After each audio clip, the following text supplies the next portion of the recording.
Hello everyone, good morning. এটা ছিল পঞ্চমীর blog, মানে কালকের ব্লগ। দেখো, পঞ্চমীর দিন সকালবেলা থেকে বিকেল অবধি আমার সেরম কিচ্ছু ছিল না। সকালবেলা ঘুম থেকে উঠে ব্রাশ করে আমি আর টমেটো মিলে চলে গেছিলাম একটু পাড়ার ঠাকুর দেখতে। যদিও এটা কিন্তু পঞ্চমীর আগের দিন, মানে চতুর্থীর দিন চলে এসেছিল আমাদের পাড়ার পুজোর মণ্ডপে ঠাকুর মাঠে। তো আমরা সুন্দর প্রতিমাকে দেখলাম, মাকে দেখলাম, ভীষণ মিষ্টি, ভীষণ সুন্দর। তারপর টমেটোকে ওখানে বসিয়ে কয়েকটা ছবি টবি তুললাম, দেন বাড়ি আসলাম। আসার পরে স্নানে যাওয়ার আগে কিছুটা স্কিন কেয়ার করলাম। এই রিটার্ন প্যাকটার বিষয় তো আর কিছু বলারই নেই।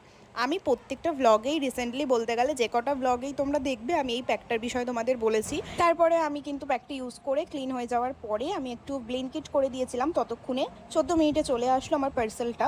তো আমি আজকে অর্ডার দিয়েছিলাম একটু ছাতু, পিনাট বাটার আমুলের, আর দিয়েছিলাম আমি হানি, ঠিক আছে। তো আর আমার জন্য একটা ফান্টা খেতে আমার ভীষণ ভালো লাগে। তোমাদের কার কার ভালো লাগে একটু কমেন্ট করে অবশ্যই জানিও। তো এগুলো আমার জন্য ছিল না, শুধু ফান্টাটা ছিল আমার জন্য, আর এগুলো ছিল আমার বরের জন্য।